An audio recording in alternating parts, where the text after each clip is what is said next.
Hi, I'm Adam Hollier, and I'm excited to talk to you about how you go from a really cool policy idea to an impactful new idea that makes a difference. And so, this should talk to you about how you go from, hey, I have this invention, I have this idea, I have this theory that could change the world, to this is what it means from a practical reality going forward.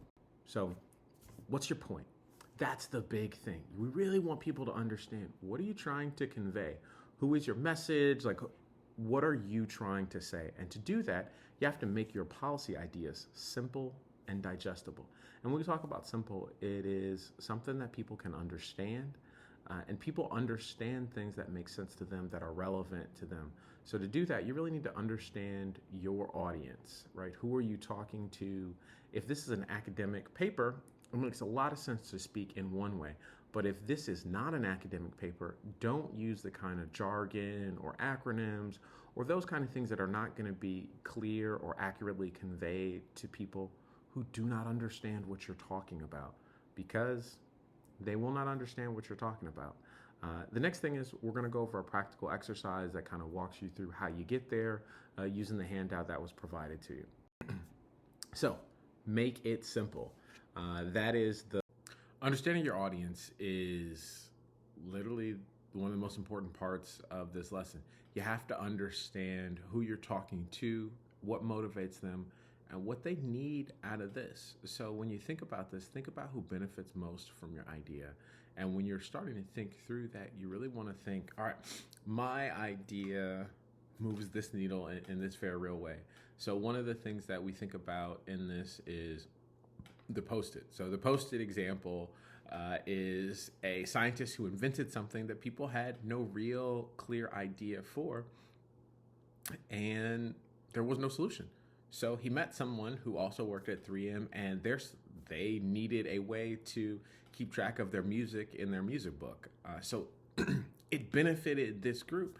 And as they were starting to think through that, they were like, how do we market this thing? How do we engage this thing? And they were like, just let people use it, because their product was really intuitive. It was something that made sense to people in a way that was meaningful.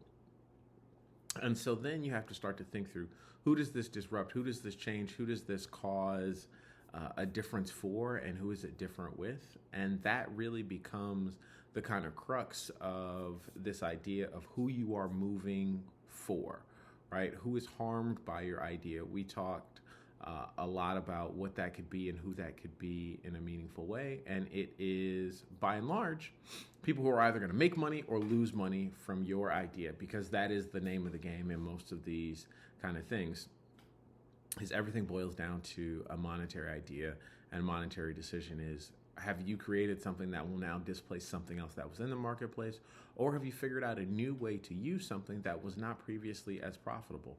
Right? So the person who really mass produced the auto industry made oil extremely valuable because of the internal combustion engine, as opposed to what was the primary space at the time, electric vehicles. And now we're shifting back to electric vehicles, which is making the internal combustion engine an error.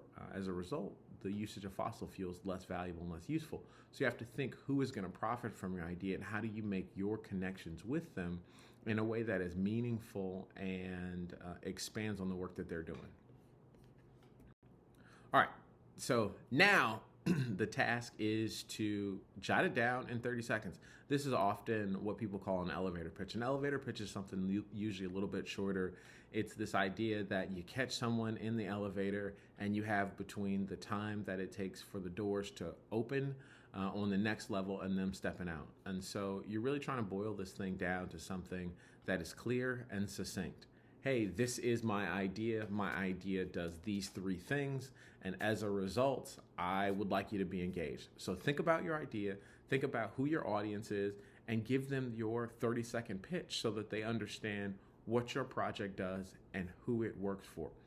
You look at the Post-it example. The Post-it is a sticky note that you write your thoughts and ideas on, that you can move, you can leave it for someone.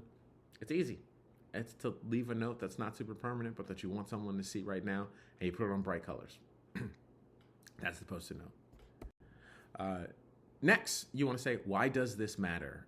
You want to clearly articulate the so what. You need to think critically about who benefits and who loses from this change, and really think about that, and you'll explore it through the policy exercise that we have coming up. And so when we talk about clarity is the thing.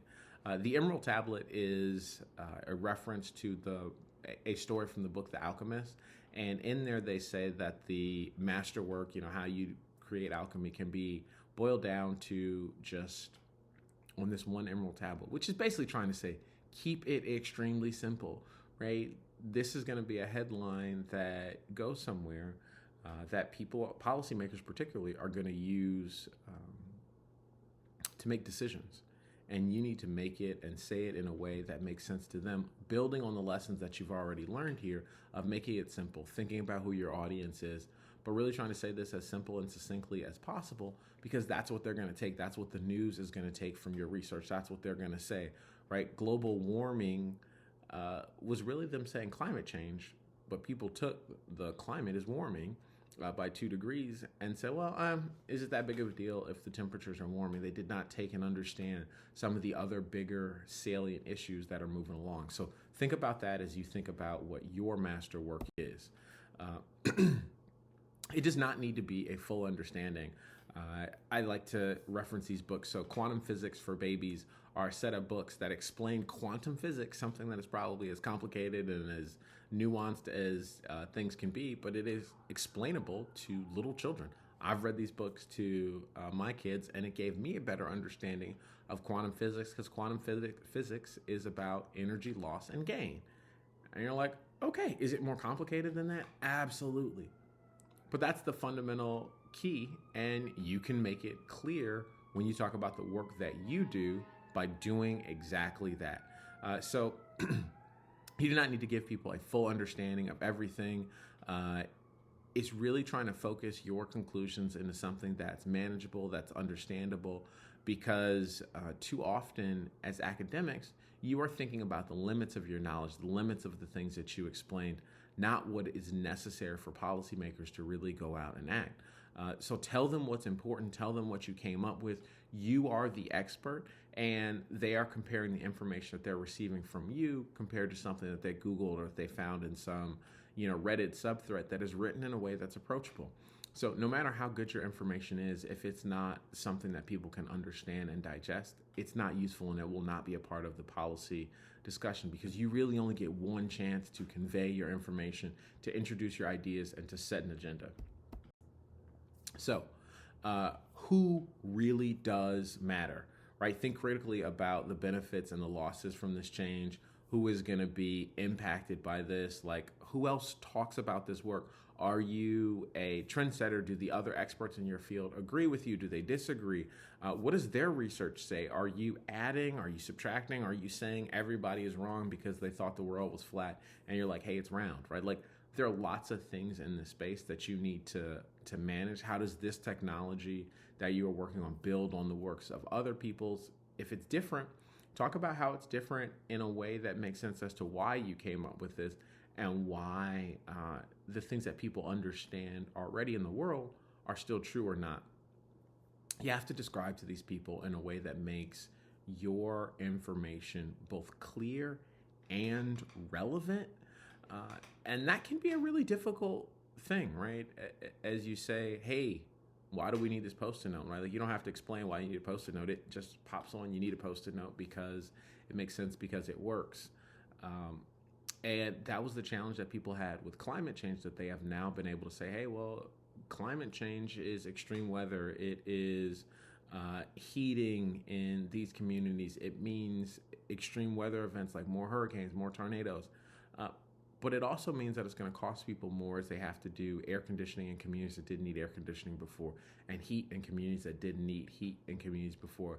And that change in infrastructure is going to cost millions and billions of dollars. And then as you center on those people and what the impact is in their everyday lives, they start to understand why your decision, why your thought makes sense and is relevant. And so think about, how does this change people's lives? And really think through, what does that mean? Who are they? Where do they live? How do they live? How does your idea change your identity, the economics, the health, the world? How is it making things actually better and different? That's the piece, right? And to make that relevant for people in a real way. And so to do that, you need to, again, explain your findings super clearly. We're going to talk about how you make a toolkit and how you develop a clear timeline on what your project looks like. So what do we need to do? We need to explain your findings, right? I found that X, Y, and Z. Do not spend a bunch of time talking about regression analysis and all of those kind of things. In your papers, you need to be clear what is the result, right? And for academics, you are often cutting and talking about the things that you don't know, the limitations of your study, and all of that's important. But as you package this information, you need to say, hey, we believe that this is the case. And that means that we need to go forward and figure out and study these other things, as that'll give us a more complete understanding. But we know these 5 things are going to be the case. And to address these 5 things, you need to do these 3 other things. That's how you connect the dots on your policy solution and the idea that you have, right? So if we say, we take climate change again, and we say, hey, if climate change is happening and the temperatures are going up by 1 or 2 or 3 or 5 or 6 or 10 degrees Celsius, this is what the impact is projected to be. If we would like to change that, we need to do these 3 or 4 or 5 or 6 things. And if we do those 3 or 4 or 5 or 6 things, these are the things that we believe are going to be the impacts. We don't know the answer yet, but we have to continue to study those kind of things. And so we'll need additional funding to study those. But we believe, based on our expertise, that this is what the result is going to be. Don't talk to a news media like they are a scientific journal or an academic publication, right? Like, you've got to make sure that you have explained these things in a way that the TV anchor can do that. And so that's why we talk about the rise of the creatives class. It was something, the work that Richard Florida did, and people took away from it errantly that if you want neighborhoods to be strong, then you need to attract gay white men because their earning potential is high. They don't have children as a draw.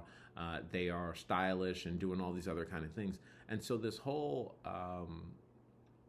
misinformation campaign came about with this idea that Richard Florida had.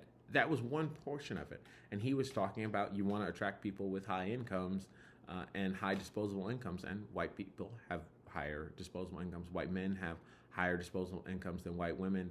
And you add 2 white men to a household, and bam, you have a lot of disposable income is the argument.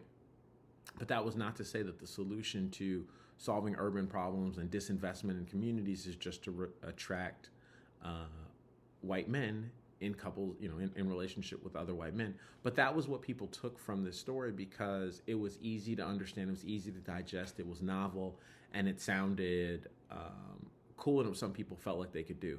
So as you think about your toolkit, you need to build out something that allows people to understand what the actual plan is, how you actually make that thing work. So that's what that does. And then think through the common hangups on science to policy, which is patents, trademarking, marketing, networking, capital, and resources. These are the kind of things that you need to think through with your ideas so that the moment that you come and bring your idea to bear, you're able to have some degree of control, you're able to get the message out in a way that's meaningful, and that you're talking to the people who are thinking about your studies, who are thinking about it, engaging with it, so that when you go out to find the resources necessary to actuate your idea, you have built, one, control of your idea, you have a brand that people understand, the people who are invested in it are talking about it, and so they're willing to invest in you, and that gives you the resources you need to make your good policy idea